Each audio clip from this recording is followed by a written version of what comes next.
Welcome to the Explainer. So, think about your absolute favorite tech giant or pharmaceutical company for a second. If you were to walk through their factories, tour their office buildings, or count their inventory, you might think you're looking at the core of their value. But you'd be wrong. Actually, a company's most valuable assets are often completely invisible. They don't have a physical form, you literally can't touch them, yet they're driving billions of dollars in revenue behind the scenes.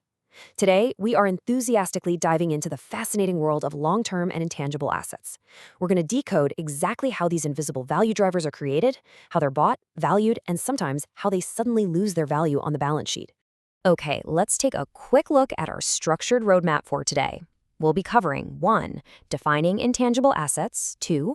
Creating versus buying intangibles, 3. Accounting for goodwill, 4. Asset impairment and write-downs, 5. Asset sales and derecognition, and finally, 6. Analyzing financial disclosures.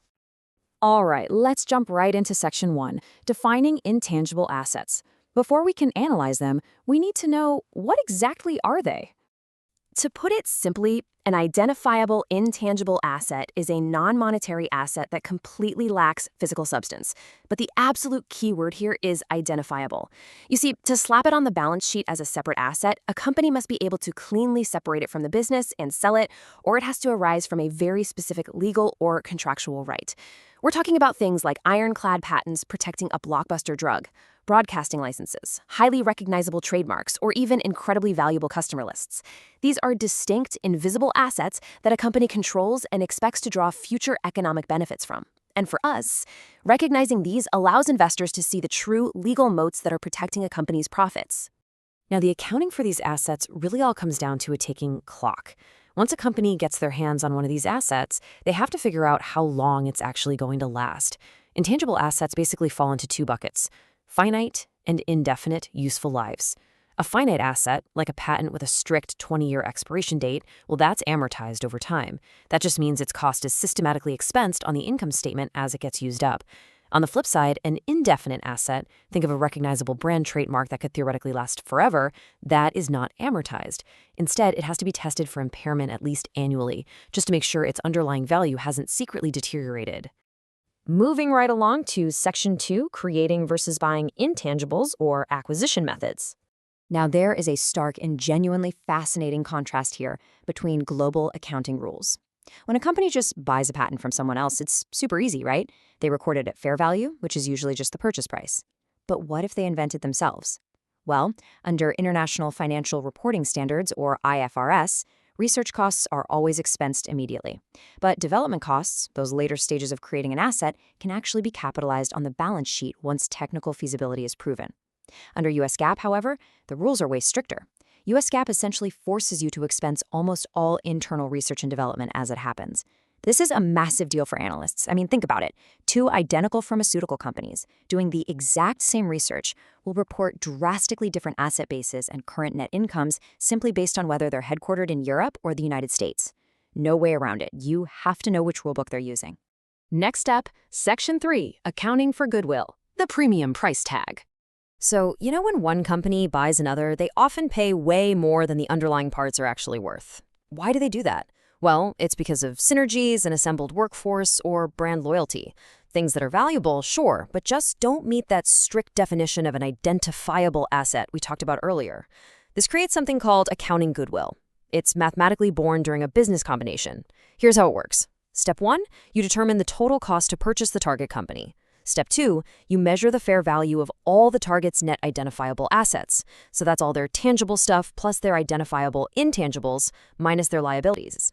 And step 3, if you paid more than that fair value, that excess purchase price is recorded on the balance sheet as goodwill. It essentially serves as a balancing plug that captures the extra, unseen value of the acquisition. And this brilliantly illustrates the theory in practice. Looking right here at the non-current assets on Apple's 2017 balance sheet, we can clearly spot exactly what we've been talking about. Look at those lines. Over $5.7 billion sitting in goodwill and nearly $2.3 billion in acquired and tangible assets. This really proves this isn't just an academic exercise. Even massive companies known for their organic innovation acquire other businesses, and those premiums are meticulously tracked and reported for all to see. All right, Section 4, asset impairment and write-downs. What happens when value declines? So, Unlike depreciation or amortization, which are just systematic, expected allocations of an asset's cost over time, an impairment is an unanticipated, often sudden decline in value. It happens when an asset's carrying amount, meaning the number currently sitting on the balance sheet, exceeds its recoverable amount. Whether we're talking about tangible property, plant, and equipment, or those finite and indefinite intangible assets, they are all subject to write-downs if their carrying amount is no longer recoverable.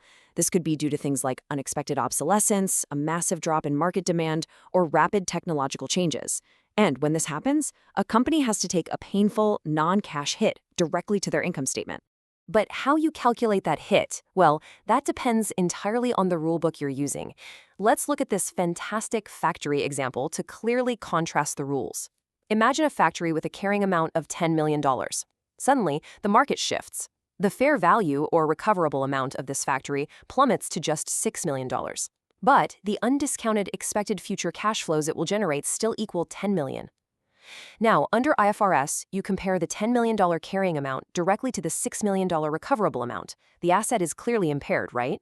So IFRS requires an immediate $4 million write-down. But look at US GAAP. US GAAP uses a two-step process. First, it looks at the undiscounted cash flows.